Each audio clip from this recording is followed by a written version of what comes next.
Salut Égaré, dans cette vidéo que je tourne actuellement, j'aimerais te parler de concepts pour améliorer ta garde au combat. C'est vraiment des choses qui sont parfois insolites. C'est des choses que je voulais te partager. D'ailleurs, aussi, je voulais te parler de mon camp d'entraînement. Il reste une place en octobre, fin octobre. Si tu souhaites nous rejoindre au Brésil, à Rio de Janeiro, il suffit simplement de cliquer dans le premier lien. Le but, c'est de s'entraîner 10 jours intensifs au niveau de ta boxe. J'en parlerai un peu plus à la fin de cette vidéo. Mais tout de suite, on se retrouve ici.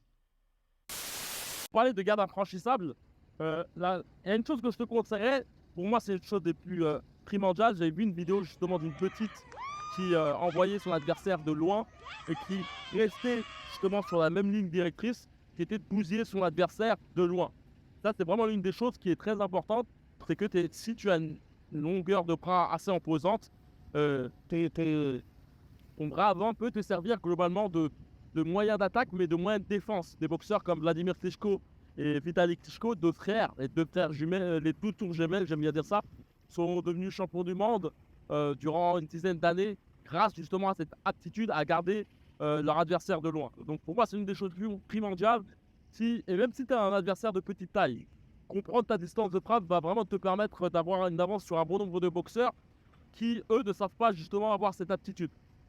Bien sûr, plus les niveaux passent et plus justement cette aptitude s'affine, mais c'est vraiment une chose primordiale. Il y a une autre chose qui est pour moi importante, c'est justement de savoir te envoyer des coups en utilisant justement la protection de tes épaules.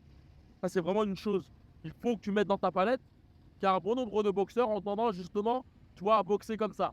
C'est bien de temps à autre de pouvoir être très très relâché, mais il faut que tu saches justement, tu vois, avoir cette tendance constamment à frapper justement ton épaule avec justement ton menton, qui te permettra, quand tu envoies un coup, de pas te recevoir au niveau du menton, qui est la partie la plus mobile. Tu vas la recevoir peut-être là, et encore, tu peux faire des mouvements comme ça, tu vois, pour pouvoir vraiment éviter de prendre le coup. Mais voilà, c'est vraiment cette aptitude qui va te permettre d'être très, très efficace. Un autre point qui est pour moi important et qu'on n'explique pas forcément, c'est que tes talons, le mouvement de tes talons peut te permettre de te protéger. Tu vois, par exemple, mon adversaire m'envoie un coup, et ça, c'est un truc que faisait un gars de mon club. Il y a deux trucs que je vais t'expliquer que faisait un gars de mon club. Ce qu'il faisait, en fait, c'est que c'était un gars qui était un peu plus grand que moi, tu vois. Et cet enfoiré, il me chassait avec son bras, avec toute cette partie-là. Tu vois, c'est-à-dire qu'il faisait un mouvement rapide euh, du, euh, du talon et justement, il me chassait comme ça. Et parfois, d'ailleurs, il me mettait un hypercute. D'ailleurs, Malik, donc si t'es grande taille, ce truc est très intéressant si t'es grande taille. Faut vraiment, vraiment être très rapide. Et toi, tu vois, avec toute cette partie-là, chasser des coups de ton adversaire et pouvoir après par la suite contrer. Très, très dur. Il y avait vraiment ce gros coup d'œil et cette aptitude justement à vraiment voir les coups pour pouvoir, toi, chasser avec l'abdomen et pouvoir contrer par la suite avec son bras arrière. Je voulais en venir, en fait, c'est que tu vois, par exemple, les coups au niveau du corps, tu vois, là, quand je vais chasser le coup, c'est pas mon bras qui va frapper, tu vois, c'est vraiment mon talon qui va frapper. Tu vois, bram, bram, bram. Ce qui est intéressant, c'est que tu chasses le coup, mais comme tu peux voir, l'épaule elle est vers l'arrière. Et que l'épaule va vers l'arrière, et tu vois, bam, par la suite, tu peux t'envoyer un coup par la suite, tu vois. Pareil, là, je chasse le coup, boum, et là, ce qui me permet de frapper par la suite. Il y a un autre point qui est très intéressant aussi, c'est la garde en cœur. C'est vraiment une chose, pareil, ça c'est un gars de mon club qui utilisait beaucoup la garde en cœur. La garde en cœur va vraiment te permettre justement d'avoir cette aptitude à pouvoir justement euh, encaisser les coups, tu vois, encaisser les coups. Et ce qui est très intéressant, c'est que tu peux maximiser tout ça grâce à tes appuis et grâce à tes genoux. En fait, les genoux vont te permettre à la fois d'éviter les coups. Si tu mets aussi des talons, ça va te permettre de pouvoir justement contre-attaquer ton adversaire. Je mets un genou pour pouvoir esquiver le coup et en même temps, je mets de l'opposé pour pouvoir contre-attaquer. Et la garde en cœur est très intéressante parce que voilà, elle te permet avant tout de contre-attaquer un bon nombre de coups et elle te permet aussi de, toi, j'ai tout de même, tu vois, l'épaule vers l'arrière, tu vois. J'ai tout de même l'épaule vers l'arrière. Là, pareil, je mets mon épaule vers l'arrière, ce qui me permet, tu vois, de continuer avec cette conception de frappeur, tu vois. qui me permet toujours de préparer des coups, toi. Moi, en tout cas, quand j'ai vu ce concept que faisait et ça, je te parle de plus d'une dizaine d'années, il avait tendance, justement, je dis, à faire des gardes comme ça, et c'est très intéressant, et en plus, ça permet de continuer à voir ton adversaire.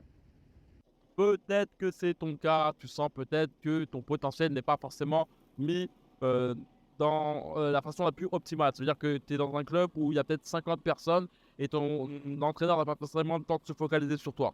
Peut-être même que tu te sens plus ou moins délaissé, ou que je sais qu'un bon nombre des participants qui viennent à mes camps, de fois, ont cette impression que les entraînements de boxe sont plus basés sur du cardio, des échauffements et un petit peu d'entraînement de boxe, mais ils sentent que c'est plus du cardio que de la technique pure et dure. Peut-être que c'est ton cas, que tu es peut-être en transition loisir boxe amateur, et que tu sens que tu es un peu à la ramasse, que tu pourrais apprendre plus vite. Et le but, je vais te dire qu'il y a un camp de boxe qui aura lieu à Rio de Janeiro. C'est en octobre. Si tu souhaites nous rejoindre, c'est dans la description. Il suffit simplement de cliquer dans le premier lien dans la description. Tu pourras voir justement le programme. Tu pourras nous rejoindre. Tu pourras prendre un appel surtout téléphonique avec moi pour qu'on puisse justement voir ensemble comment améliorer ta technique de boxe. Ce que je souhaite te dire aussi, c'est que ce bootcamp est en tout petit comité, ce qui me permettra justement de me focus sur toi intensément durant 10 jours et 7 heures de boxe par jour. C'est intense en technique. Le but, c'est vraiment de te permettre de boxer avec le bas de ton corps et non avec le haut de ton corps, pour te permettre justement d'avoir des frappes réelles, profondes et puissantes, sans pour autant être crispé, sans pour autant être lent. C'est ça que je souhaite justement t'apporter durant ce camp.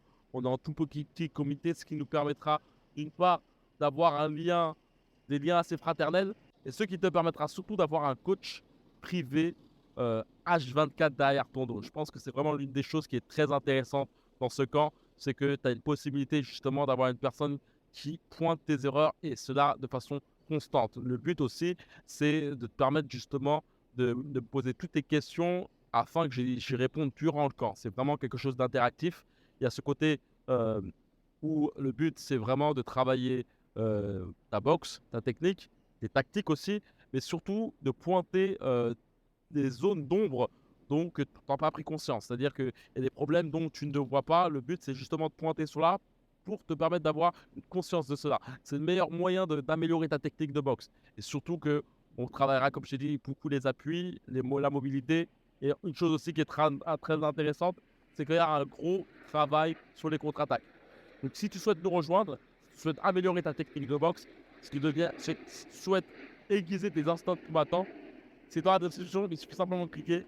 Et comme d'habitude, que la boxe est avec toi. Ciao.